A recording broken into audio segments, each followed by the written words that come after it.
ተነስተልን ክቡራን ተመልካቾቻችን ሲሳገና ከሉዓላዊ ሚዲያ ሰኞ ህዳር 22 2018 ዓመተ ምህረት የአማራ ጥያቄ ለማስመለስ ከአማራ ጠላቶች ጋር መሰለፍ የህዝብ ክህደት ነው። ከወያኔ ጋር ተሰልፎ ከህወሓት ጋር ተሰልፎ የአማራን ህዝብ ጥያቄ አስመልሳለሁ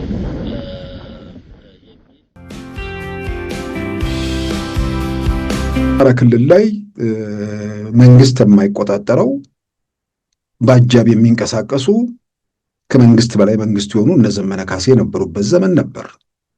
ዛሬ ከመንግስት በላይ መንግስት ሆኖ አይደለም ከቀበሌ ሊቀመንበር በላይ እንኳን ለመንቀሳቀስ የሚሞክር ማንም በየትኛው የኢትዮጵያ ግዛት ውስጥ የለም። ይሄ ህግና ስርዓት የመከበሩ አንዱ ማሳያ ነው። ስለዚህ ያኔ የመቶ አለቃ ማስረሻ ሰጤና ዘመነ ካሴ በአደባባይ የነበራቸው እንቅስቃሴ በግልጽ ይታወቃል።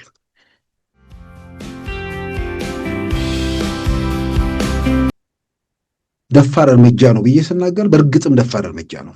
ይህንን የቲፒኤልኤፎችም ጊዜ ያልኩት ነገር ነው። አንዳንዴ ኩራትን ዋጥ አድርገን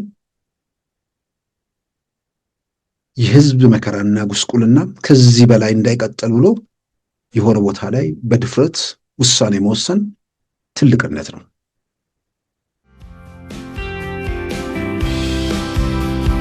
በማርያም ጽጌ ደንገላት ገዳም በኤርትራ ሰራዊት የተጨፈጨፉ ንጹሃን ወገኖችን ለመዘከር የጸሎትና የጧፍ ማብራት መርሃ ግብር ተካሂዷል።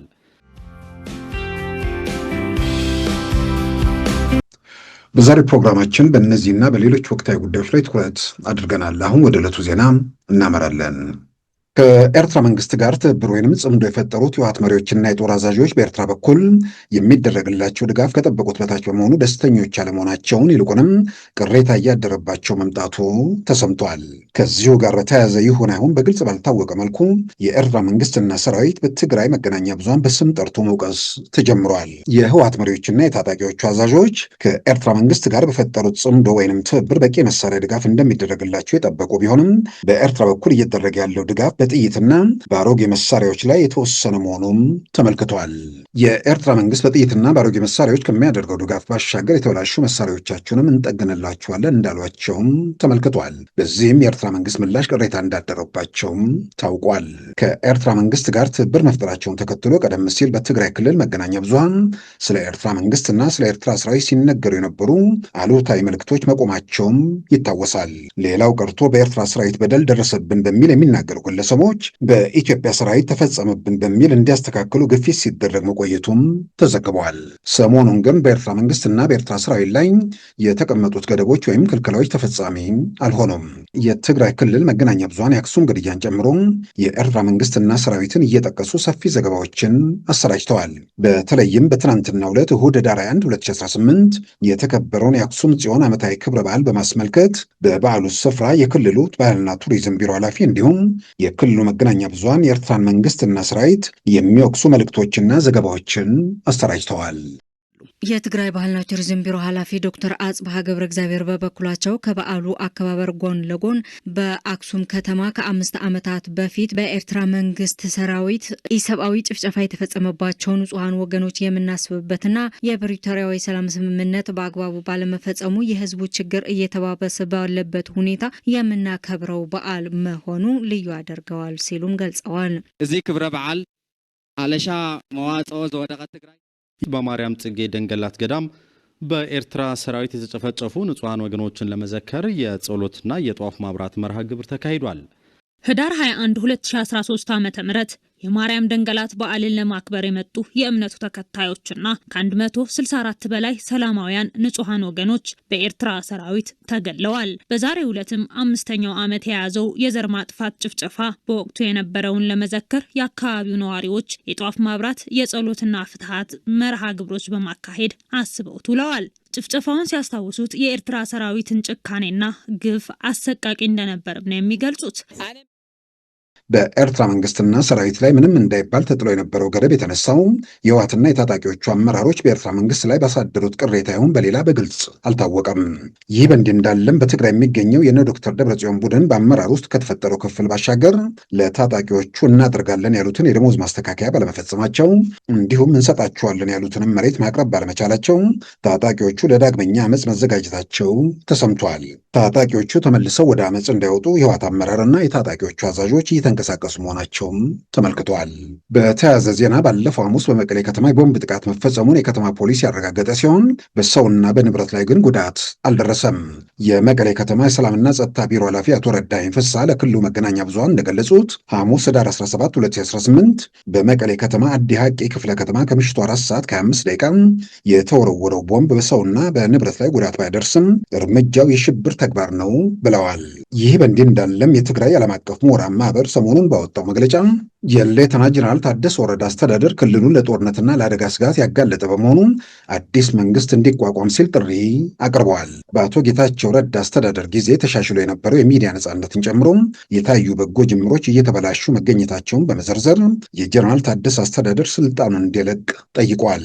ከኤርትራ መንግስት ጋር እየተደረገ ያለው ትብብርም የትግራይን ህዝብ ዘላቂ ጥቅም እንደሚጎዳም አሳስበዋል።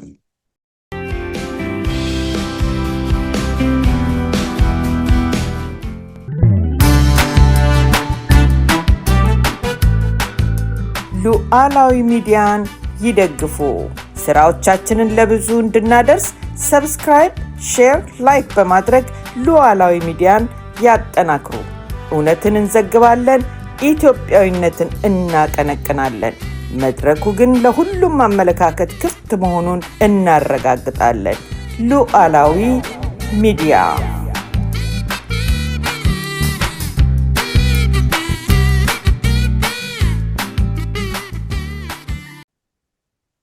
ክቡራን ተመልካቾቻችን ከፋኖ ታጣቂ መሪዎች አንዱ የመቶ አለቃ ማስረሻ ሰጤ ከሌሎች የአመራር አባላትና ታጣቂዎች ጋር ወደ ሰላማዊ መንገድ መመለሱን በትናንትናው ዕለት ይፋ ሆኗል። የኢትዮጵያ መንግስት እንዲሁም የኢትዮጵያ የሀገር መከላከያ ሰራዊት እስካሁን በይፋ መግለጫ በመስጠት ባያረጋግጡም መረጃዎች እንደገለጹት ሁለቱ የመቶ አለቃ ማስረሻ ሰጤና ሌሎች የአመራር አባላት ወደ ሰላማዊ መንገድ ተመልሰዋል። ይሄ እጅግ በጣም የሚያበረታታ ነገር ነው። 2 ዓመታት ከ4 ወር ያህል ግጭት ውስጥ አማራ ክልል ቆይቷል። ምናልባትም 2 ዓመታት ከ4 ወር የሚለው ከቀናት ወይ ደግሞ ከጊዜያት አንጻር አጭር ቢመስልም በ2 ዓመታት ከ4 ወራት በአማራ ክልል የተፈጠረው ምስቅልቅል እጅግ አደገኛ፣ አሁንም በተለይ አንዳንድ አካባቢዎች ከቁጥጥር ውጭ እየወጣ ያለ ስርዓት አልበኝነት የነገሰበት ሁኔታ ስለሆነ ይህን ነገር በኃላፊነት ስሜት አይቶ ከዚህ በላይ የአማራ ሕዝብ መጎሳቆል ወይ ደግሞ መከራ ውስጥ መቀጠል የለበትም በሚል ወደ እርምጃ የሚያመሩ ሰዎች በጣም ሊመሰገኑ ሊበረታቱም ይገባል። አንዳንዶች እንዲህ አይነት ነገር ሲፈጠር አጠቃላይ ስዕሉን ከማየት ይልቅ አንዳንዴ በንዴት አንዳንዴ ደግሞ በዚህ በአሸናፊነት ስሜት የሚደረጉ ነገሮች ለማንም የሚጠቅም ነገር የለም። በሁሉም መንገድ ውስጥ ሰዎች በመሰላቸው መንገድ ይሄዳሉ። የመሰለቱ የሄዱበት መንገድ ትክክል እንዳልሆነ ተገንዝበው ከምንም በላይ ደግሞ ቆመንለታል የሚሉት ህዝብ በመከራ በስቃ ውስጥ እንደቀጠለ አይተው ከዛም መከራና ስቃይ ለመታደግ ወደ እርምጃ ሲያመሩ ያንን ማበረታታት ነው። ምናልባት ይሄ ሁሉ መስቀልቅል የሁሉ ነገር ከደረሰ በኋላ የሚሉ ነገሮች አሉ። ከዚህ በላይ ተጨማሪ መስቀልቅል፣ ከዚህ በላይ ተጨማሪ እኮ ቀውስ እንዲፈጠር አሁንም የሚሰሩ አካላት አሉ። ያ ባለበት ሁኔታ ውስጥ ከዚህ በላይ መስቀልቅሉ፣ ከዚህ በላይ መከራው መቀጠል የለበትም ብሎ የሆነ ቦታ ላይ ለመቅታት የሚንቀሳቀሱ ሰዎችን ከማበረታታት ከመደገፍ በርቱ ከማለት ውጭ ሌላው መንገድ ቀውሱ እንዲቀጥል ስርዓት አልበኝነቱ እንዲቀጥል ማበረታታት ከመሆኑ ውጭ የሚፈይደው ነገር የለምና በዚህ መንገድ የመጡ ወደ ሰላም መንገድ የተመለሱ አካላትን ማበረታታት መደገፍ በብዙ መልኩ ይጠቅማል። ምናልባት አንዳንዱ ደግሞ ጥያቄ ውስጥ በማይገባ መንገድ እስካሁን ድረስ ወደ ሰላም መንገድ ከተመለሱት ውስጥ በአመራር ደረጃ ከፍተኛ የሚባል ሰው ነው የመቶ አለቃ ማስረሻ ሰጤ። ጥያቄ ውስጥ የማይገባ ነገር ነው። ምናልባት በመሀል ላይ አቶ አሰግድ ነበር። እሱ ስለነበር ከአሰግድ ጋር ሲነጻጸር ሲባል ተመሳሳይ ወይ ደግሞ ተቀራራቢ እንትን ላይ ያሉ ሰዎች ናቸው። ጥያቄ ውስጥ የሚገባ አይደለም። ምናልባት ያሰግድን በወቅቱ በመንግስት በኩል የተሰጡ መግለጫዎችና በኋላም ያሉ መረጃዎች ምናልባት እዛ ጋር ክፍተት ወይ ደግሞ ልዩነት ያለ ይመስላል። መንግስት እንደ መንግስት የገለጸው ነገር አለ። ነገር ግን በተለያየ መንገድ የሚሰሙ መረጃዎች እንደ መቶ አለቃ የማስረሻ ሰጤን ወደ ሰላም መንገድ ፈቅዶ ለመመለስ ወስነው ሳይሆን ሸዋ ውስጥ በነበረ እንቅስቃሴ ያው በግልጽ በአደባባይ የታየ ነገር ነው። ቤቱ ንብረቱን እንዲህ አይነት ዘመናዊ ቤት ታገላለሁ እያለ ይኖራሉ ብለው ዘረፋ ምናምን ሲያካሄዱ ሌሎቹ ፋኖ ታጣቂዎች ይታዩ ነበር። ያ በሆነ በጥቂት ጊዜያት ውስጥ በኮምቦልቻ በኩል ወደ አምልጦ ወደ ሌላ ቦታ ለመንቀሳቀስ ሲል እዛ አካባቢ መያዙን የሚገልጹ መረጃዎች በአንድ በኩል ወጥተዋል። በሌላም በኩል ደግሞ ራሱ እጁን ሰጠ የሚል ነገር ነው ሲነሳ የነበረው። ምናልባት እጁን የሰጠው ወይስ ሊያመልጥ ሲል ተይዞ ነው የሚለው ከዛ በኋላ ያሉ እንቅስቃሴዎች እጁን ሰጠ የሚለውን የበለጠ የሚገልጹ አይመስለኝም። እጁን የሰጠ ሰው እስካሁን ድረስ በስር ላይ ሊቆይ የሚችልበት ሁኔታ አይኖርም፣ ወይ ደግሞ በሆነ ምክንያት የት እንዳለ መታወቅ አለበት። ስለዚህ እስር ቤት ነው ብሎ መደምደም የሚቻል ይመስለኛል። እስር ቤት የሚቆይ ከሆነ ወደ ሰላማዊ መንገድ የተመለሰበት መንገድ ላይ ምንድነው እስር ቤት ከሆነ በሰላማዊ መንገድ አልተመለሰም፣ ተማርኮ ነው ወደሚለው ወደዛ የሚወስድ ነው። ስለዚህ በአሰግድና የመቶ አለቃ ማስረሻ ሰጤ መካከል ያለ ልዩነት ሁለቱም አመራር ናቸው። ሁለቱም የፋኖ እንቅስቃሴ ከጀመረበት ጊዜ ጀምሮ በተለያየ መንገድ ያው ዛሬ ላይ ይሄን አደረጉ ያን አደረጉ የሚለው ብዙ አስፈላጊ ባይሆንም ግን ከመጀመሪያው ጀምሮ የአማራ ክልል ውስጥ ምንም በሌለበት ኮሽታ በሌለበት እንቅስቃሴ ወይ ደግሞ አማራ ተከበበ ሲል የሚባለውን እንቅስቃሴ ውስጥ ግንባር ቀደም ተብለው የሚጠቀሱ ናቸው። ምናልባትም ከአሰግድ ይልቅ ማስረሻ ሰጤና ዘመነ ናቸው። በተለይም ጎጃም ውስጥ የነበረውን ነገር ሁሉም ሰው የሚያስታውሰው ነው። በየመድረኩ በየአጋጣሚው ከመንግስት ባለስልጣናት በላይ በአጃቢ ሲንቀሳቀሱ ብዙ ነገር ሲደረግ የነበረበትን ነገር ወደኋላ መለስ ብሎ ብዙ ሰው የሚያስታውሰው አይመስለኝም። አንዳንዴ ሕግና ስርዓት ከመጠን በላይ ሲከበር እንረሳው ካልሆነ በስተቀር እኮ አማራ ክልል ላይ መንግስት የማይቆጣጠረው በአጃቢ የሚንቀሳቀሱ ከመንግስት በላይ መንግስት የሆኑ እነ ዘመነ ካሴ የነበሩበት ዘመን ነበር። ዛሬ ከመንግስት በላይ መንግስት ሆኖ አይደለም ከቀበሌ ሊቀመንበር በላይ እንኳን ለመንቀሳቀስ የሚሞክር ማንም በየትኛው የኢትዮጵያ ግዛት ውስጥ የለም። ይሄ ህግና ስርዓት የመከበሩ አንዱ ማሳያ ነው። ስለዚህ ያኔ የመቶ አለቃ ማስረሻ ሰጤና ዘመነ ካሴ በአደባባይ የነበራቸው እንቅስቃሴ በግልጽ ይታወቃል። ምንም ነገር ኮሽታ በሌለበት አማራ ክልል ውስጥ ኦሮሚያ ክልል ግድያ ጨርሶ ባልታሰበበት ወይ ደግሞ ምንም ምልክት ባልነበረበት ወቅት ተከበብን የሚለው የደብረ ማርቆሱ ንግግር ብዙ ሰው የሚያስታውሰው ነው። ስለዚህ ያ ወቅት ለምን ወደዚህ ሁኔታ ውስጥ ለምን ያን እንቅስቃሴ ጀመሩ? ለምን ቀጠሉ? ለምን ከዛ በኋላ በአማራ ክልል በኦሮሚያ ክልል ግድያው ሲስፋፋና የግድያው ቪዲዮዎች በጥራት ለህብረተሰቡ እንዲደርሱ በማደረጉ ረገድ እዛ ውስጥ ያሉ ነገሮች ምንድን ናቸው የሚለው ምናልባት ማስረሻ ሰጤ እዛ ውስጥ ከማንም የተሻለ መረጃ አለው ብዬ አምናለሁ። ከዘመነ ካሴ ጋር በጣም በቅርብ ስለሰሩ ምናልባት አማራ ክልል ላይ ቀውስ ለመፍጠር ያንን የስልጣን ጥያቄ ወይ ደግሞ ሌላ ፍላጎታቸውን ለማሳካት በዛ መንገድ የሄዱበት መንገድ ስላለ ምናልባት ሰው በጸጸት የአማራ ክልልን እንታደጋለን የሚለው ብዙ በግል የመገዛው ነገር አይደለም። በዛ ስሜት ሄዷል ብዬ አላምንም። ምክንያቱም አማራ ክልል እንታደጋለን የሚል አማራ ክልል ኮሽታ በሌለበት ወቅት ተከበበም ካለ የአማራ ክልልን አጀንዳ አንስቶ ሌሎች ፍላጎታቸውን ማስፈጸም መንቀሳቀሳቸውን የሚያሳይ ነገር ነው። ግን መንግስትን ወይ ደግሞ ስልጣን ያለው መንግስትን በጣም ዝቅ አድርጎ የመመልከት ሁኔታ ነበር። ጥያቄ ውስጥ የማይገባ ነገር ነው። ለዛ ደግሞ ምክንያቱ ከዚህ ቀደም በልምድ የምናውቀው በጠመንጃ ወደ ስልጣን የሚመጣበት ሁኔታ ስላለም በጠመንጃ የመጡት ሰዎች በጠመንጃ ለመምጣት ምን ያህል ጊዜ ወሰደባቸው በጠመንጃ ወደ ስልጣን ለመውጣት ምን አደረጉ የሚለው ነገር ሲታይ በጠመንጃ የመጡት ያኔ 17 ዓመታት ጋራ ወጥቶ መውረድ ነበርና 17 ዓመት ጋራ ወጥቶ መውረድ ሲያስቡ ደከመን ያሉ ሰዎች ለመገዛት እጅ ለመስጠት ከመጀመሪያው ወስነው የቀጠሉበት ነገር አለ። ይሄ ነገር አልቀበልም ያሉ ደግሞ ከመነሻው ጀምሮ በነጻነት ትግል በየአቅማቸው በተለያየ መንገድ ሲያደርጉ እንደቆዩም የሚታወስ ነው። ስለዚህ የጠቅላይ ሚኒስትር አብይ መንግስት ሲመጣ መንግስት ከውስጥ በቀላሉ ወደ መንግስትነት የተቀየረ ኃይል አድርገው ስላዩ ግን ያንን እንዴት ደግሞ ወደዛ ሁኔታ ውስጥ እንደመጣ ደግሞ በዘመኑ ቴክኖሎጂ ቋንቋ ቲፒኤልኤፍን ሀክ አድርገው ወደ ስልጣን የወጡ ሰዎችን በጠመንጃ ከሚመጡት ጋር አነጻጽረው በቀላሉ እናስወግዷቸዋለን የሚል መታበይ በየቦታው ነበር። የኦሮሞ ነጻነት ሰራዊት መግለጫ የኦሮሞ ህዝብ ሲታገል መግለጫ ሲያወጣ የነበረ ከዛ ያለፈ ምንም ሚና ያልነበረው ቄሮ ሲታገል ደረስኩልህ ብሎ ወይ ደግሞ መሸሸጊያና መከለያ መሆን ያልቻለ ቡድን ያው ለውጡ ሲመጣ መንግስት የመጣበት መንገድ ቀላል ነው ብሎ ስላመነ ተሰባስበው ጫካ ገቡ፣ ተዋግተው መንግስት እንሆናለን አሉ። ኦሮሚያን በተለይ አንዳንድ አካባቢዎችን ሲኦል አደረጓቸው። ወጣቶችን ለጋ ልጆችን የነሱ ፍላጎት ማስፈጸሚያ ለማድረግ ያው ሲማረኩ ወይ እጅ ሲሰጡ እያየን ነው። የደነዘዘ ትውልድ ፈጠረ። በድራግ በምናምን እያደነዘዟቸው ይህ በአደባባይ የሚታይ ነገር ነው። ልጆቹን ያየ ሰው ምን ያህል እንደደነዘዙ ከዚህ በኋላ እንዴት ነው ሪከቨር የሚያደርጉት የሚለው ራሱ አብሮ ጥያቄ የሚነሳ ነገር ነው። ሸኔውም በዚህ መንገድ በጉልበት በቀላሉ መንግስት ሆናለሁ ብሎ ኦሮሚያን የቀውስ የመከራ ምድር አደረገ። ፋኖ የሚባለው ስም ከመምጣቱ በፊት አማራ ክልልም ያው ብዙ ጊዜ ብዙ ሰው የሚያስታውሰው የጠቅላይ ሚኒስትር አብይ መንግስት መጥቶ አንድ ዓመት እንኳን በወጉ መሬት ባልረገጠበት ደብረ ማርቆስ ላይ ተከበብን የሚል መድረክ ተዘጋጅቶ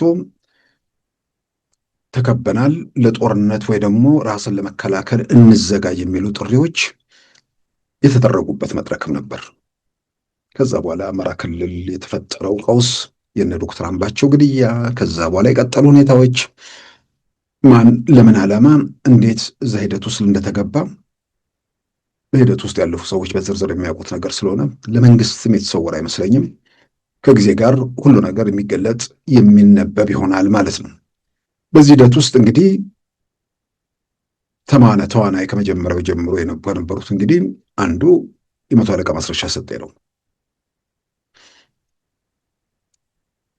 ዛሬ ላይ ቆሜ አጠቃላይ ነገሮችም ገምግሜ በግሌ አማራ ክልል እንቅስቃሴ ከመጀመሪያው የነበረው ይሄ በኋላ ለመተኮስ ቲፒኤልኤፍ ትጥቅ ስላልፈታ ልዩ ኃይል ስለፈረሰ የሚለው እሱ በኋላ ላይ ለጨዋታው ድምቀት ሲባል ለማጣፈጫነት የገቡ በኋላም ደግሞ አዲስ አበባ እንዳንገባ ተከለከልን የሚለው ነገር እሱ ልመንትን ነው ለህብረተሰቡን ጋር ለመድረስ የሚደረጉ ምንትኖች መሆናቸው ጥያቄ ውስጥ የሚገባ ነገር አይመስለኝም። ስለዚህ ያኔ ጎጃም ውስጥ እንቅስቃሴው ሲጀመር ያ እንቅስቃሴ በአማራ ክልል ያንን ለለውጡም በብዙ መልኩ ትልቅ ዋጋ የከፈሉ እነ ዶክተር አምባቸው ህይወታቸውን እንዲከፍሉ የተደረገበት ሂደት እዛ አካባቢ የተጀመሩ እንቅስቃሴዎች ናቸው። ስለዚህ የስልጣን ጥያቄ ነው። እዛ ላይ እኔ በግሌ አጠቃላይ ነገር አንብቦ ምንም ነገር ሌላ ምርምር ውስጥ መግባት አያስፈልግም። እንቅስቃሴው ሲጀመር የስልጣን ጥያቄ ነው። ለዛ ማዳመቂያ ደግሞ ከተደረጉ ነገሮች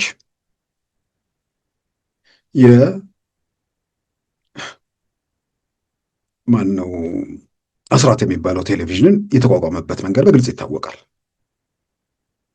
ምናልባት ሰዎች ወደ ኋላ ተመልሰው ያን ወቅት ሲያዩ ምንም በሌለበት በዛ ሚዲያ ሰውን ለማነሳሳት ሲደረጉ የነበሩ ጥረቶች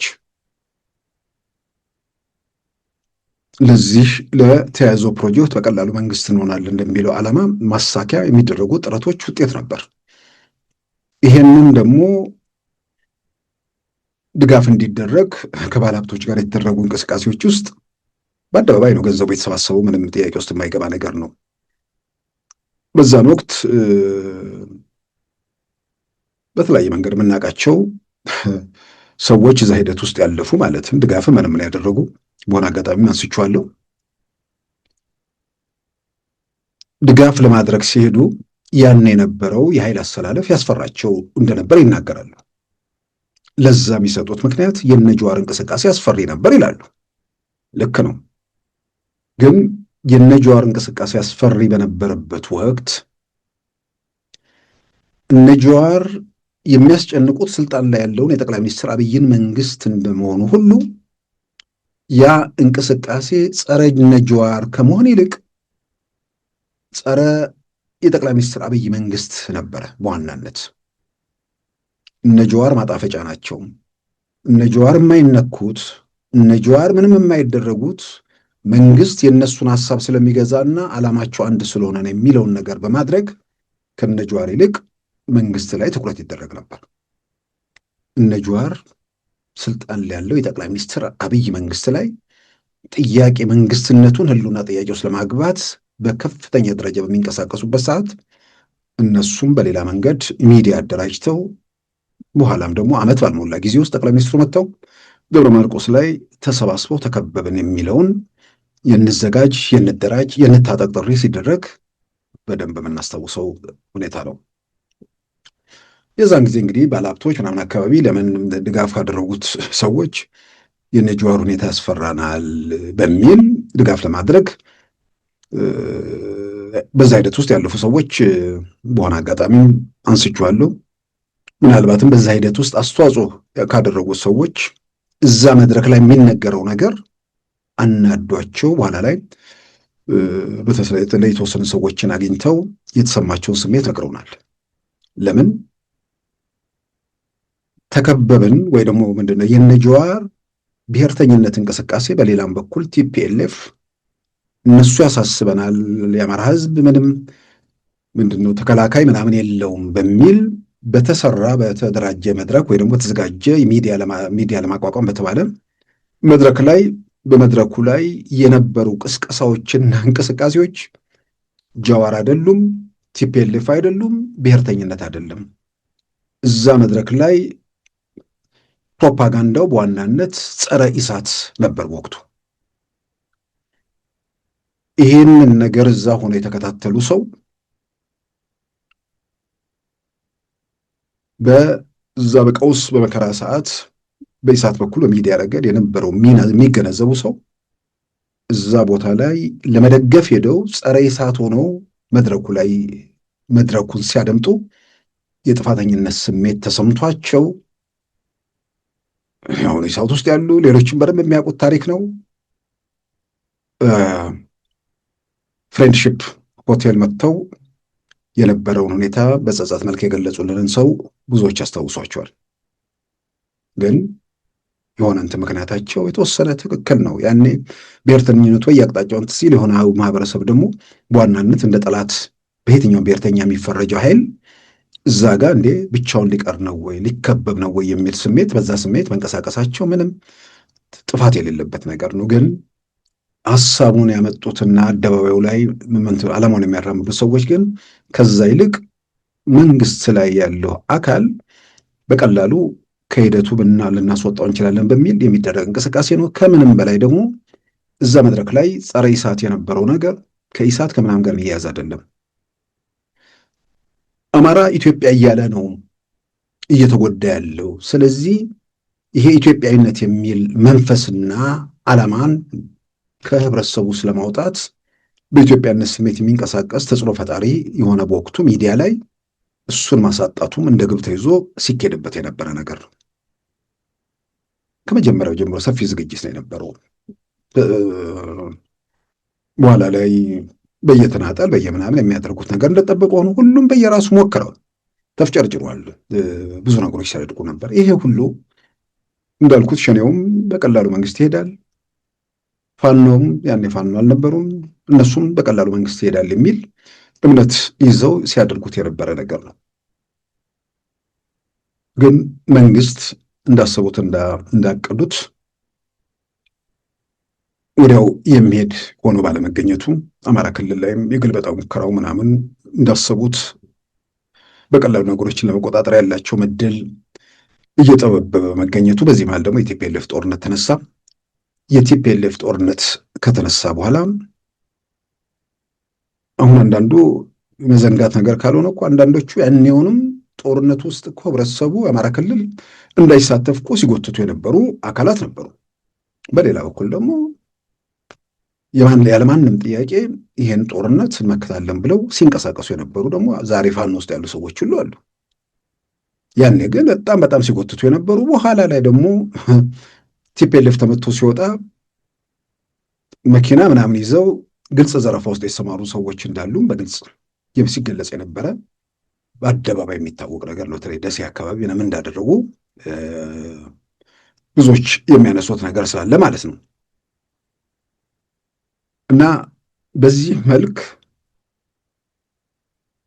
የቲፒኤልኤፉ ጦርነት ተነስቶ ህብረተሰቡ የነሱን ጥያቄም ስለማይሰማ የነሱን ግፊት መቆ ስለማይሰማ ከዳር እስከ ዳር ህብረተሰቡ ተነሳ።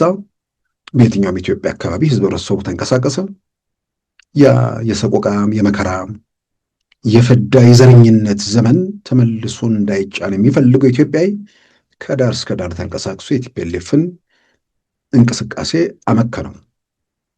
ይሄ በሚሆንበት ወቅት ቲፒኤልኤፍ ለብዙ ጊዜ አማራ ብሔርተኞችም ለሚሉት ፕሮፓጋንዳ በተጨባጭ እውነት ላይ የተመሰረቱ ነገሮች አሉ። የአማራን ህዝብ በጠላትነት የፈረጀ በሌሎችም ማህበረሰቦች ጠላት እንዲያደርጉት ሲቀሰቅስ የነበረ ቡድን ተመልሶ ወደ ኢትዮጵያ ማዕከላዊ መንግስት መምጣት ያ የመከራ የስቃይ የሰቆቃው ዘመን ይቀጥላል በሚል በዛ መልክ ያንን ለመመከት የተዘጋጀ ተንቀሳቀሰ መኖርን ያህል ይሄኛው ቲፒኤልኤፍ ከተዳከመ በኋላ ሙሉ ትኩረታችንን ፌዴራሉ መንግስት ላይ እናደርጋለን በሚል ስንዘጋጅ ነበር የሚለው ዛሬ እነ ጀነራል ተፈራ ማሞ በአደባባይ የተናገሩት ነገር ነው። በአሁን የሸፈቱት ጀነራል ማለት ነው። በአደባባይ የገለጹት ያረጋገጡት ነገር ነው። ስለዚህ በየትኛውም መንገድ መጀመሪያ በደንብ መሬት አልረገጠም በሚል ስልጣን ያለው መንግስት በቀላሉ እንይዘዋለን ወይም እናወርደዋለን የሚል እምነት በዚህም በዚያም ባለ ዘረኛ ብሔርተኛ ሲንቀነቀብ የነበረ ሀሳብ ነው።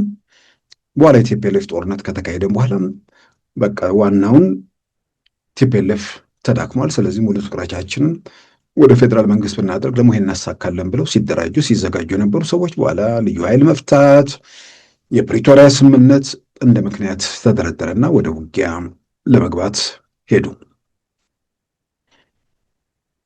ብዙ ጊዜ ማንም ሰው አሁን መለስ ብሎ ማለት ያለበት አማራ ክልል ህዝብ ለማስቆጣት ህዝብ ከዳር እስከ ዳር እነሱ ጉያ ለማስገባት ከተደረጉ እንቅስቃሴዎች ውስጥ በኦሮሚያ ክልል በኦሮሞ ነጻነት ሰራዊት በማንነትን መሰረት ባደረገ በአማራ ተወላጆች ላይ በዋናነት የተነጣጠረ እንዲሁም በኦርቶዶክስ ክርስቲያኖች ላይ የተነጣጠሩ ግድያዎችን ሲካሄዱ ቆይተዋል። እነዚህ ሁለት ነገሮች በህብረተሰቡ ዘንድ በእምነትም በብሔርም ሰዎችን ለማንቀሳቀስ ይጠቅማል በሚል የኦሮሞ ነጻነት ግንባር ብቻውን ተኩሶ በቀላሉ ከቤተ መንግስት ገፋዋል ያለው መንግስት የሚገፋ ሳይሆን ራሱ ቋጥኝ ላይ እየተላተመ መሆኑን እያየ በመጣበት ሁኔታ በተወሰነ ደረጃ ይህን መንግስት እየደገፈ ነው ብሎ የሚያምነው ወይ ደግሞ ሙሉ ድጋፍ አለው ብሎ በዛ ሰዓት የደመደሙት በአማራ ክልል ነው ብሎ ሰውሰዱ። የአማራ ክልል ህዝብ መቆጣት መነሳት አለበት በሚል ንጹሃንን በመግደል የአማራ ክልል ለማስቆጣት ይቻላል ተብሎ ንጹሃንን በመግደል ያን ሲደረግ ቪዲዮዎቹን እየተለዋወጡ ይሁን ምን ይሁን ትኩስ ሬሳ በቪዲዮ እያሳዩ በሌላም በኩል ዩኒቨርሲቲ ተማሪዎች ላይ እገታ በመፈጸም አንዳንዱ ዛሬ ላይ በወጡ መረጃዎች እገታዎቹ ራሱ አማራ ክልል ያሉ የተደራጁ ኃይሎች ተማሪዎቹን አግተው ወይ ደግሞ ታገቱ ተብለው በተለይ ደምቢዶሎ ታሪክ አሁን በብዙ መልኩ ብዙ ነገሮች እየወጡ ነው። አሜሪካ የደረሱ በዛ ሂደት ውስጥ ያለፉ ልጆች እንዳሉም እየሰማን ነው፣ እያጣራ ነው። አንዳንድ ነገሮች ያው በብዙ መልኩ በታሪክ ውስጥ ኢትዮጵያ ውስጥ ያሁሉ መስቀልቅል፣ ያሁሉ መከራ፣ ያሁሉ ስቃይና ሰቆቃ እንዲደርስ ማን ምን አደረገ? የሁሉ ዋጋ ለምን ተከፈለ? በዚህ ሂደት ውስጥ ሁሉ እነማን ምን ሚና ነበራቸው የሚለውን ቢያንስ መማሪያ እንኳን እንዲሆን ይህንን መመዝገቡ ማስቀመጡ አስፈላጊ ስለሆነ መንግስት እንደ መንግስት የሚያውቀው የሚያደራጃቸው ነገሮች ይኖራሉ ተብሎ ይታመናል። በሌላም በኩል ደግሞ ሌላውም ዜጋ በዚህ ዙሪያ ምክንያቱም ሁሉም ዋጋ የከፈለበት ነው። ኢትዮጵያ ውስጥ ሰላም በመታጣቱ ቀውስ በመበርከቱ ምናልባትም የብዙዎች ህይወት፣ የብዙዎች ኑሮ፣ የብዙዎች ወጥቶ መግባት ሁሉ ነገር የታወከበት ሁኔታ እንዲፈጠር እነማን ምን አደረጉ የሚለው መመዝገብ አለበት። በዛ ሂደት ውስጥ የተደረጉ ነገሮች በተለያየ መንገድ ሰዎች መረጃ እየሰበሰቡ እንደሆነም አምናለሁ። ይህ እንግዲህ በዚህ መልክ የተጀመረው እንቅስቃሴ በዚህ ከመጀመሪያው ጀምሮ በነበረው ሂደት ውስጥ ስልጣን ላይ ያለው መንግስት በቀላሉ ይሄዳል በሚል የስልጣን ፍቅር፣ የስልጣን ምኞት፣ በስልጣን ምኞት ውስጥ ደግሞ ብሔርተኝነት ወይ ደግሞ ዘረኝነት ያው ሲንቆለጳጰስ ነው። ብሔርተኝነት የሚባለው ዘረኝነት ነው። በአንድ ትልቅ ሀገር ውስጥ ስለ አንድ አካባቢ ብቻ እያሰብክ ስለዚህ ሀገር ማቆምትን ማለት የሚቻል ነገር አይመስለኝም። አንድ ሀገር ውስጥ እስካለ ድረስ የሁሉም መብትና ነፃነት የተከበረበት ሁሉም ባለቤት የሆነበት የፖለቲካ ስርዓት እስከሌለ ድረስ ሄደ መጨረሻ ላይ በአፍጢም ትደፋለህ እንጂ የምታመጣው ነገር የለም። ከዚህ በላይ ከቲፒኤልኤፍ በላይ ማሳያና ማስረጃ የለም። ግን ኢትዮጵያ ውስጥ ስልጣን ላይ መጣው መንግስት ስልጣን ላይ መጣበት መንገድ ቀላል ነው አድርገው የተመለከቱት የኦሮሞ ነፃነት ሰራዊት ሲተኩስ ግቡ ሌላ ነገር አይደለም። ቲፒኤልኤፍ 27 ዓመት እንደቆየ ሁሉ ታንኩንም ባንኩንም ሁሉንም ነገር መዳፊ ውስጥ አስገብቼ አሁን ደግሞ እኛ ብሎ በኦሮሞ ብሔርተኝነት ሁሉንም ነገር ጠቅልለን እንሄዳለን። ምንድን ነው ህወሓት ያደረገውን ኦነግ ለማድረግ አስበ፣ ህወሓት ያደረገውን የአማራ ብሔርተኛን በዛ መንገድ ፈጽማለሁም በሚል ነው። ሌላ እንትን የለውም። በብሔርተኝነት በዘረኝነት ሁሉም ነገር እንቆጣጠራለን በሚል የተሄደበት መንገድ ነው። በኋላ ያው መጨረሻ ላይ የመሳሪያ ምድር ልዩ ኃይል ይፍረስ ተባለ። የኦሮሚያ ልዩ ሁሌ የኦሮሚያ ነው እንግዲህ ለእንትኑ ምንድን ነው ብሔርተኝነት ያው ለመቀስቀስ የሚመች ነገር አለ። ጠቅላይ ሚኒስትሩ ከኦሮሞ ብሔረሰብ ስለሆኑ እርሳቸውን ምንድን ነው የኦሮሚያ ልዩ ኃይል እንዳይፈርስ አድርገው የአማራ ልዩ ኃይል እንዲፈርስ ወሰኑ። ሌሎቹ ጠቅላላ እንደውም እንዲፈርስ አልተወሰነም፣ እንደውም የኦሮሚያ ልዩ ኃይል እየጠናከረ ነው የሚል ነበር በወቅቱ የነበረው ፕሮፓጋንዳ። አንድ ሰው ዛሬ የኦሮሚያ ልዩ ኃይል አልፈረሰም የሚል የለም።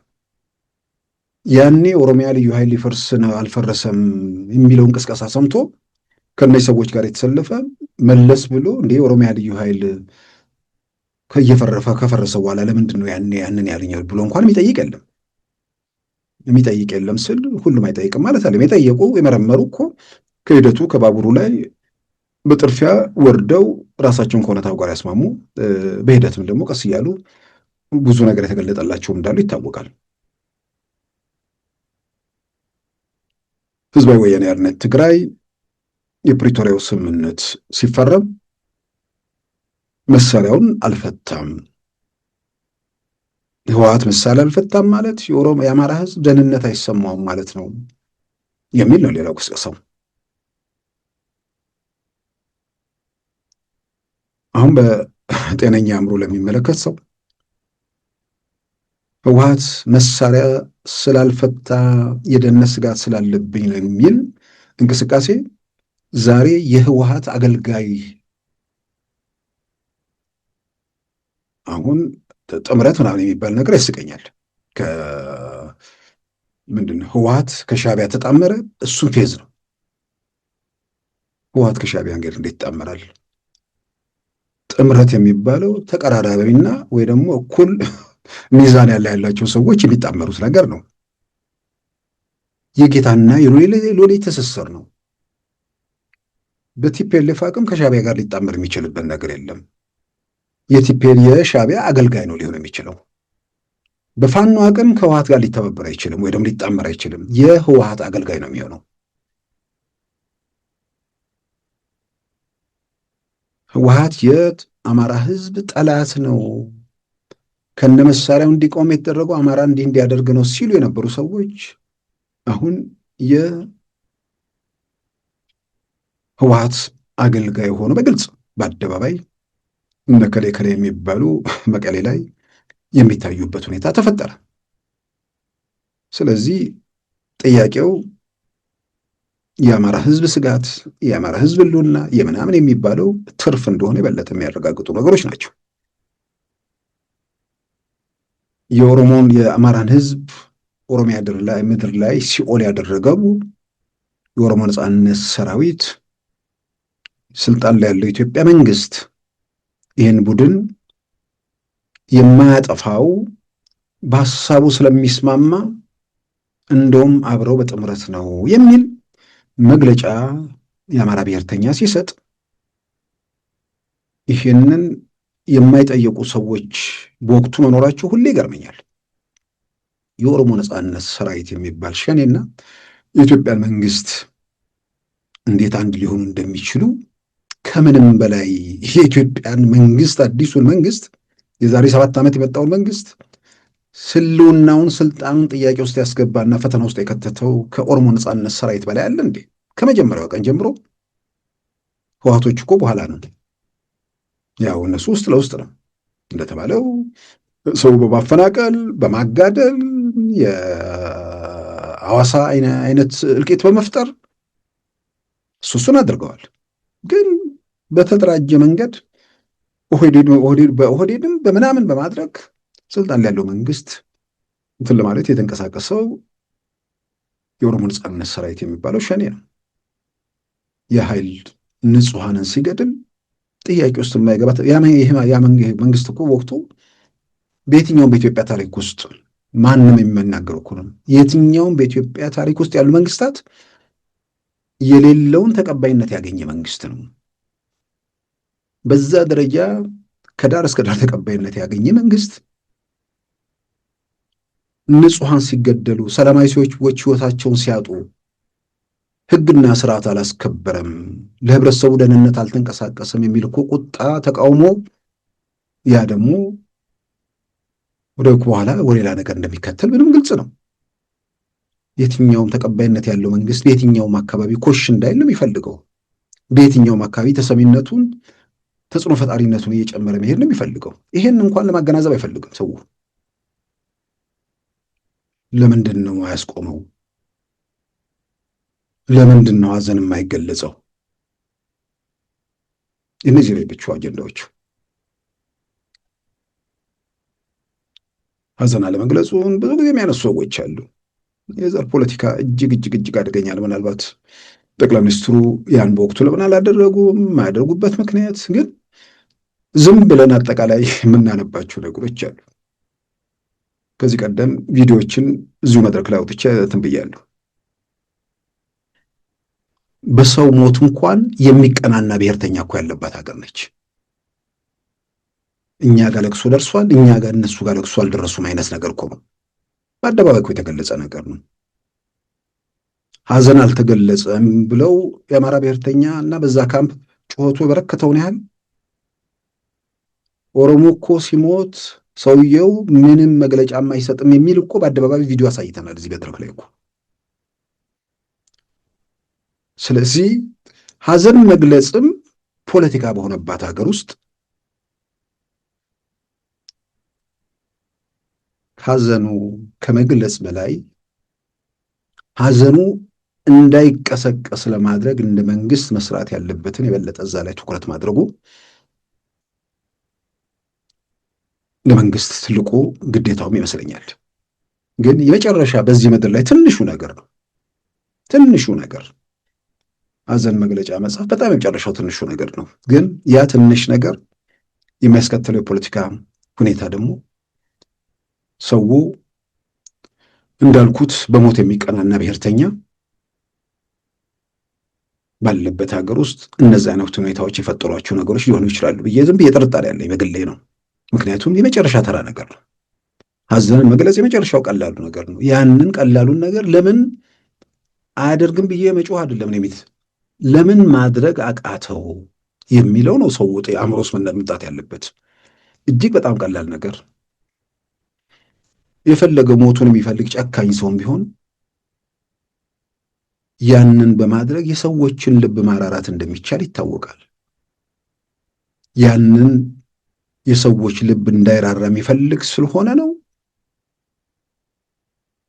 ይህን ዝም ብሎ በንጹህ ሕሊና ከጠቅላይ ሚኒስትሩም ሰብዕና ከብዙ ነገሮች አንጻር በጤነኛ አእምሮ በቅንነት ለተመለከተው ሰው አንድ ከውስጥ ለውስጥ የሚካሄዱ ነገሮች ራሱ ያ ነገር የሚፈጥረው የፖለቲካ ምስቅልቅልና ምናምንም እሱ ሁሉ ግምት ውስጥ ገብቶ ሊሆን ይችላል የሚል ነገር ውስጥ መግባቱ በጣም አስፈላጊ ነው። ሁሉን ነገር በጥርጣሬ ሲሆን ከዛ ጥርጣሬ ባሻገር ምን ዓላማና ለምን ይሆን የሚለውን ነገር ጭምር መታየት መመርመር ይገባው ነገር ግን ነበር። ግን ያው ፖለቲከኛው የብሔር ፖለቲካ ብዙ መልኩ በጣም ቆሻሻ ነገር ስለሆነ ያው ውጤቱንም ሁላችንም አይተነዋል። እንግዲህ በዚህ መልክ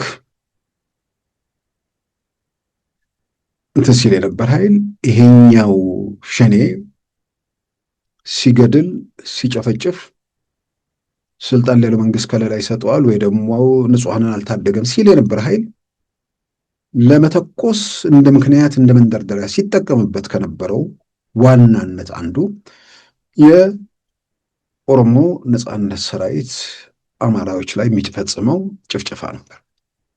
ዛሬ ከዚህ ቡድን ጋር ትብብር እየፈጠሩ ነው። ስለዚህ ጉዳዩ የአማራ ህዝብ ጉዳይ ነው።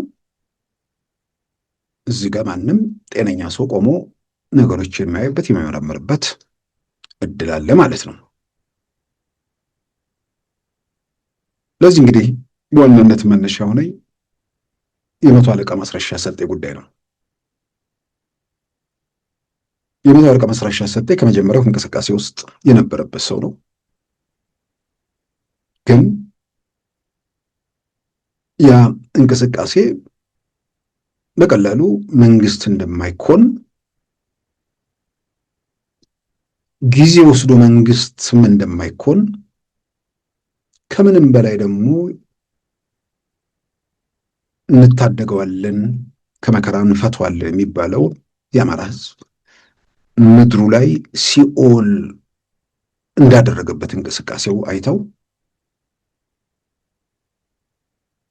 ከቲፒኤልኤፍና መሰል ኃይሎች ጋር የሚደረግ በአደባባይ የተናገሩት ከኤርትራ ጋር ምናልባትም የሸኔንም ይጨምራሉ እያምናለሁ የሚደረገው ትብብር በፍጹም ሊቀበሉት የማይችሉት ነገር መሆኑን አስቀድመው ተናግረው ነበር። እነ መቶ አለቃ ማስረሻ ሰጠኝ ከህወሓት ጋር የሚደረግ ትብብር አልቀበልም ብለዋል። ይሄ ከወራት በፊት የሆነ ማለት ነው። ከኤርትራ ጋር የሚደረግ ትብብር አልቀበልም ብለዋል። ከወራት በፊት የሆነ ነገር ነው። የአማራ ጥያቄ ለማስመለስ ከአማራ ጠላቶች ጋር መሰለፍ የህዝብ ክህደት ነው። ከወያኔ ጋር ተሰልፎ ከህወሓት ጋር ተሰልፎ የአማራን ህዝብ ጥያቄ አስመልሳለሁ የሚል አማራ ፋኖስ በሚንቀሳቀስ አመራርና አባል በህዝባችን ላይ ታሪካዊ ክህደት እየፈጸመ መሆኑን ከድርጅቱ ሊታቀም እንደሚገባ ማስጠንቀቂያም ማሳሰቢያ መስጠት እፈልጋለሁ። የሆነ ወቅት ላይ የሆነ ፍላጎት ዓላማ የሆነ ነገር ማሳካት ሄደ። ያ የሄድክበት መንገድ ህዝቡን ህብረተሰቡን የምድር ሲኦል ሲያደርግበት ከምንም በላይ ደግሞ ከሌላኛው ለመተኮስ ምክንያት ያደረግከው ኃይል ለሱ መንገድ መሪ ለመሆን ስትወስን ከዚህ በላይ ልታገስም አሁንስ በዛ በሚል ይህን በአደባባይ እዛው ጫካ ሆኖ ነው የተቃወመው። የአማራ ህዝብ ተጨማሪ መከራ ተጨማሪ ስቃይ ከዚህ በላይ መቀበል የለበትም፣ የህወሓትን ማሽከር የሻዕቢያ ማገልጋይ መሆን የለብንም ብሎ በአደባባይ መግለጫ ሰጠ።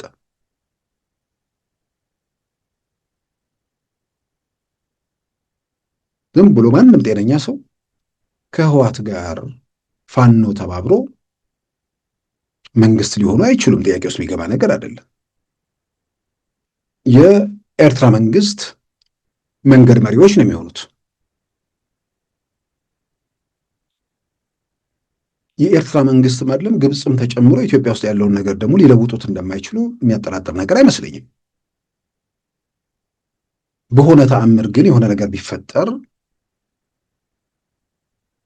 የኤርትራ መንግስት ምንድን ነው የሚፈልገው? በተደጋጋሚ ያልኩት ነገር ነው። ከህወሓት ጋር ከ7 ዓመታት በላይ በሰላም መቀጠል ያልቻለ መንግስት፣ ምክንያት ሁሉንም ነገር የሰጠው አትድረስብኝ፣ ስልጣኔን አትንካብኝ፣ ከፈለግ ሁሉ ነገሬን ውሰደው ብሎ ከወሰነ መንግስት ጋር እንኳን ከ7 ዓመት በላይ አብሮ መጓዝ አልቻለም። የኢትዮጵያ ፓርላማ የማያውቀውን የኢትዮጵያ ገንዘብ ለውጥ እንኳን የመረጃ ፕሬዝዳንት ኢሳያስ ነበሩ የሚያውቁት ከኢትዮጵያ መንግስት ባለስልጣናት በላይ ከአቶ መለስ ጋር የተጻጻፉትን ደብዳቤ እዚህ ላይ ማውጥተነዋል። ያን ሁሉ የሚያደርግ መንግስት ጋር አብሮ ከ7 ዓመት በላይ አልቀጠሉ።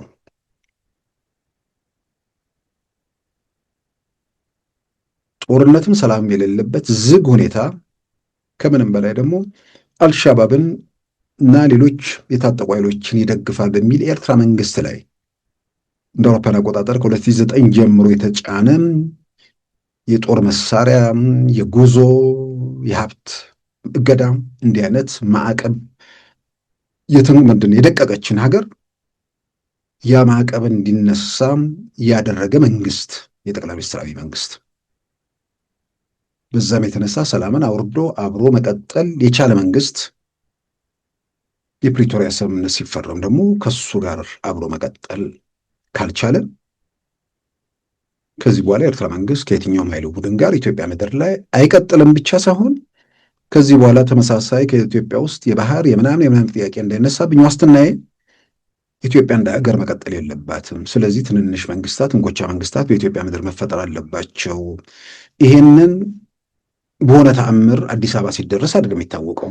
ማንም ጤነኛ ሰው ጥምረቱ ለምንድን ነው፣ ማን ምን ይፈልጋል የሚለውን ነገር ሲፈትሸው የሚደርስበት ነገር ነው። ስለዚህ የመቶ አለቃ ማስረሻ ሰጤ ከኤርትራ ጋር የሚደረገው ነገር ውጤቱና መጨረሻው ምን እንደሚሆን ማንም ሰው በቀላሉ ማየት መገመት የሚችለው። ስለዚህ ለነጻነት ብለን የገባነው ነገር ሀገር ለማፍረስ እየተባበርኩ ነው የሚል ለትግልም ለምንም መነሻ ያደረገውን ከህወሓት ጋር መተባበር ውጤቱ ምን እንደሆነም እሱንም በመረዳት ይሄን ነገር በአደባባይ ተቃወመ። ከዛ በኋላ ደግሞ በሰላም መንገድ በትላንትናው ዕለት ወደ ሰላም መንገድ መቀላቀሉ ይፋ ሆነ።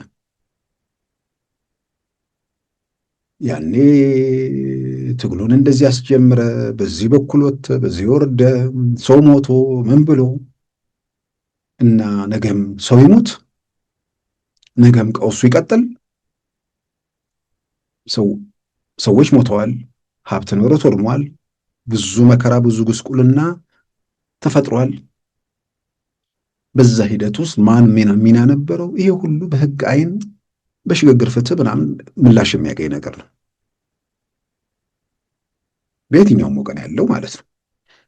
ስለዚህ ተጨማሪ አንድ ቀን ሰዎች እንዳይሞቱ፣ ተጨማሪ አንድ ቀን ምስቅልቅል መከራ አማራ ክልል እንዳይቀጥል በድፍረት እንዲህ አይነት እርምጃ ሲመጡ መደገፍ፣ ማበረታታት፣ ሌሎችም ይሄንን የሰላም መንገድ ላይ እንዲጓዙበት መጥረግ፣ መንገዱን መጥረግ ነው እንጂ ይህንን ወንጀል ፈጽመ ነበር፣ ይህንን አድርገ ነበር። ይሄማ ከሆነ ለምንድነው የኢትዮጵያ መንግስት ሁልጊዜ የሰላም ጥሪ የሚያደርገው? የሰላም ጥሪ የሚያደርገው ምንድን ነው? ወደ ሰላም መንገድ ተመለሱ ማለት ምን ማለት ነው? ተኩሳችሁ ማታውቁ፣ ምንም ውስጥ የሌላችሁበት እነሱን ነው ኖያ እያለ ያለው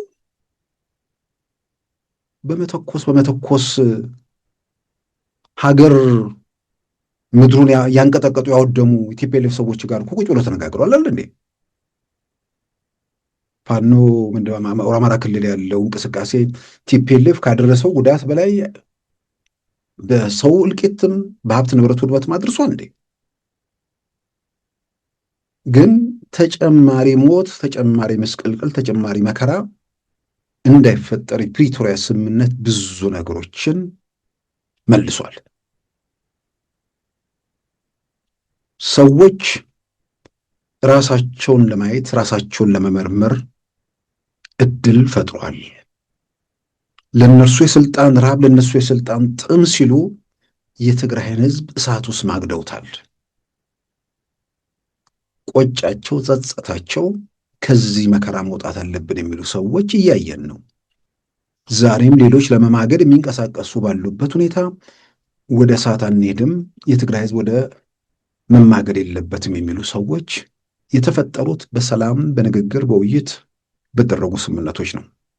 ስለዚህ ትላንትና ይህን ሁሉ መከራ ስላደረስክ ዛሬም ሌላ መከራ ውስጥ ቀጥል ነው ወይ መባል ያለበት?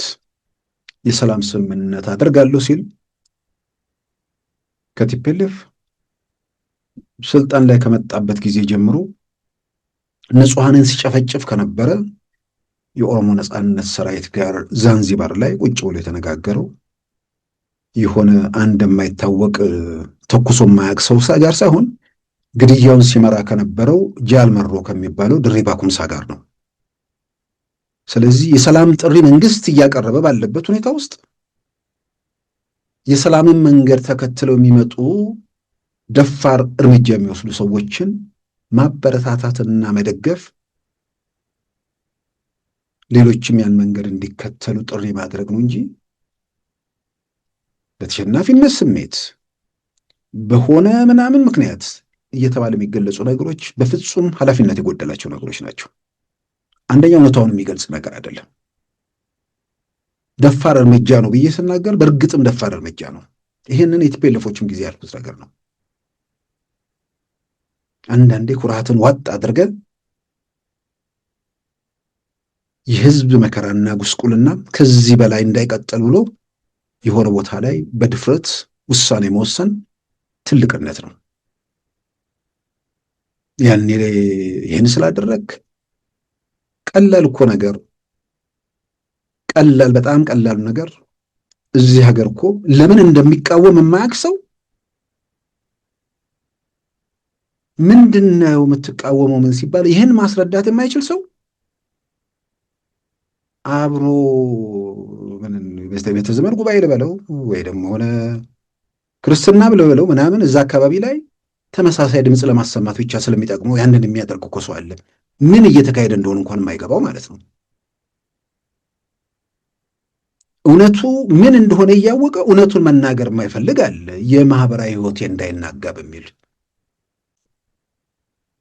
በውሸት ላይ የተመሰረተ ማህበራዊ ህይወት ምንድን ነው የሚጠቅመን? በውሸት ላይ የተመሰረተ ብቻ ሳይሆን ያ አይነት የሀገር ሰላምና ደህንነት በተለያየ መንገድ ጫና የሚፈጥር ያንተ ማህበራዊ ህይወት ይህን እንኳን ለማድረግ የማይደፍሩ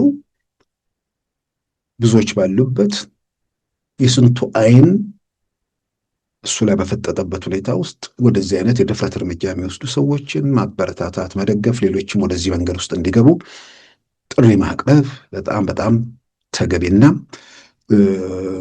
ሁሉም ሊያበረታታው የሚገባ ነገር ነው። አንዳንዶች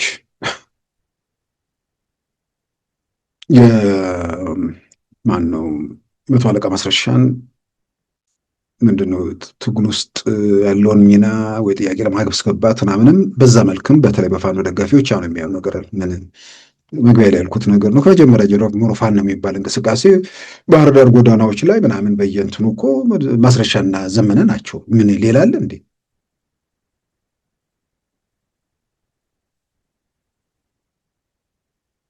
ይማራይ ደብረ ማርቆስ ምናምን እያልን ከዛ ውጭም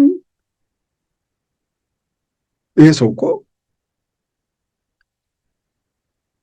ዛሬ በብሔርተኝነት በምናምን ሄዶ በብዙ የፈጠራቸው የችግሩ ባለቤት ቢሆንም በቲፒኤልኤፍ ዘመን እኮ አብራሪ የነበረ ሰው ልክ ሌሎች የጦር አዛዦች የተለያየ ህብረተሰብ ክፍል ውስጥ ያሉ ሰዎች በቃን ከዚህ በላይ አንሸከምም ብለው ባርነት ሰለቸን ብለው እኮ ለነጻነት ትግል ብለው ጥለው ከሚሸሹት ውስጥ አንዱ ነበር።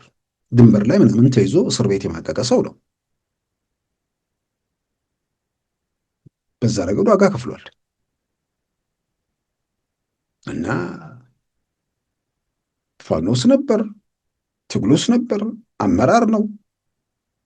ይሄ ወደዳችሁም ጠላችሁም ትልቁ የፋኖ አመራር ወደ ሰላሙ መድረክ መጥቷል። ለሰላም መረጋጋት የህብረተሰቡ ስቃይና ሰቆቃ እንዲያበቃ የሚመኝ ሰው ይሄ ነገር ሊያስደስተው ነው የሚገባው። ከዛ ውጭ ያለው ነገር ትርፍ ነው። ሰላምን ለማረጋገጥ የተወሰዱ ደፋር እርምጃዎችን ማበረታታት፣ መደገፍ ከሁሉም ይጠበቃል ብዬ አምናለሁ። ክቡራን ተመልካቾቻችን የዛሬ ሰኞ ህዳር 22 2018 ፕሮግራማችን በዚሁ ተጠናቋል። ጤና ይስጥልን።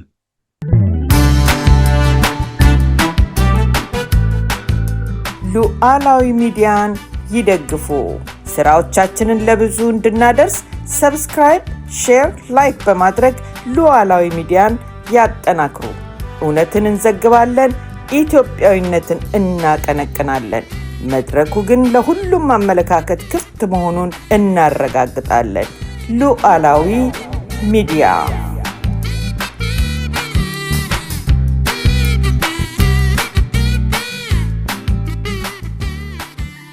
የዛሬ ሰኞ ህዳር 22 2018 ፕሮግራማችን በዚሁ ተጠናቋል። ጤና ይስጥልን።